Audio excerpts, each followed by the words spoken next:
Ayan mga kabab. Ayan.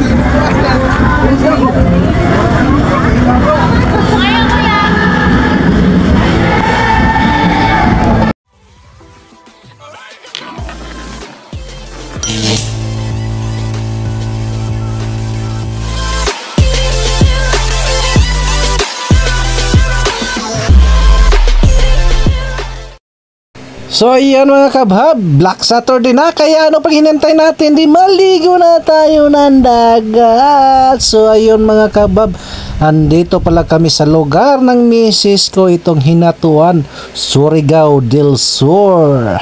Kaya kami nagbangka dahil isla yon pupuntahan namin, yung beach ng isla, nasa isla.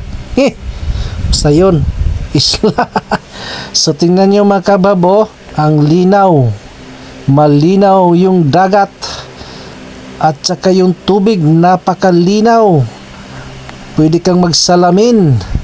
So ayan mga kababo, tingnan mo, di ba? Kitang kita yung mga seagrass, ika nga.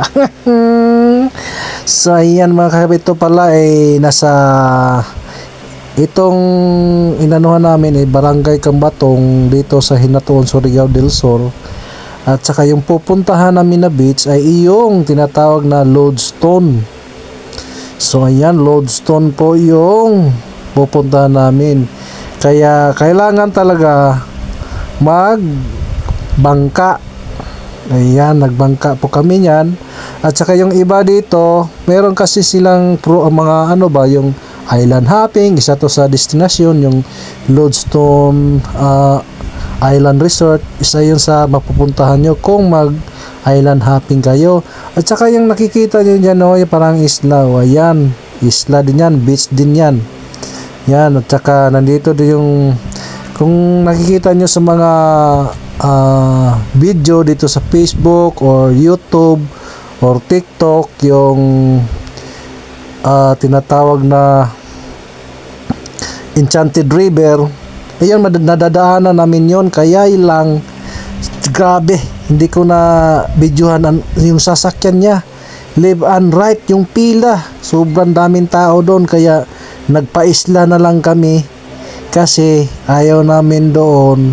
Pwede naman kami pumunta doon kahit na hindi ganitong okasyon kasi taga rito nga yung misis ko, pero kahit na taga rito yung misis ko, meron pa rin kaming mga beach na magaganda na hindi namin napuntahan, o diba? Taga rito ka na, hindi mo pa napuntahan. So ayan mga kabab, padaong na kapapala kami dito sa Island Resort ng Lodestone. O ayan, kung yung nakikita nyo dyan, yan yung diving board, o diba, may diving board pa sila. At saka ano tawag nito, malalim yung area na to, dahil pag makita nyo dyan, merong ayan, o, may tulay papunta doon mismo sa mga cottages. So ayan, maraming bangka. So yun nga pala mga kabhab, pag nagpunta kayo rito sa area na to, yung bangka nila 200 per anong tawag nun? Ride, papunta pa lang, pero iba din yung pabalik. Kaya 200 pesos, 5 piraso, 5 kayo nakasakay sa bangka, o 200 yon, tsaka 200 din pabalik. So ayan yung sinasabi ko na diving board mga kabhabo. Ayan, o, meron na nagda-dive. Ayan na sila, umaakyat na. Merong pinakatmataas dyan, ayun, sa pinakatuktok. Pwede din kayong mag-dive dyan. So makikita nyo rin dito na ayan, yung tulay na sinasabi ko, yan yung papunta talaga sa isla.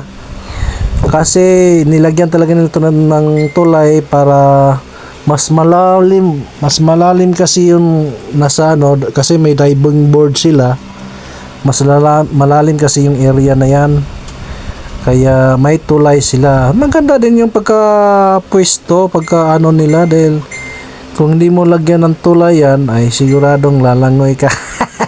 Hindi, mapupunta ka dyan sa mas mababaw. Kaya ayun, ayan, papunta na kami sa mismong island.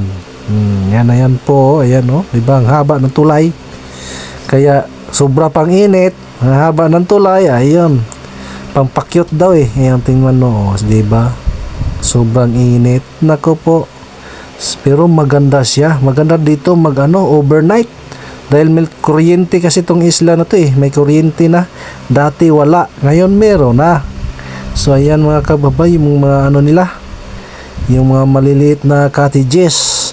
Ang ikinaganda lang nito na cottages na to eh, pag may mag-occupy na, saka na lagyan ng mesa. Ayun, saka upuan. Kaya ayan o, dami nang nagpa-picture. Ayan o. Minto muna ako dahil na nag-picture, baka makuha ako. So ayan mga kababo. Ayan o, diba? Dami magpa-picture dyan. Kasi maganda talaga yung area na yun eh. Tsaka marami pa ditong magagandang beach talaga. Hindi pa talaga namin napuntahan. Isa na itong Lodestone Shore Island Resort. Diba? Ayan. So ayan mga kabhab. Paano yan? Mukhang mauubusan na akong sasabihin. Nako po, ang haba pa naman. So hanggang dito na lang mga kabhab ha. Dahil ala na talaga akong masabi. Bye bye.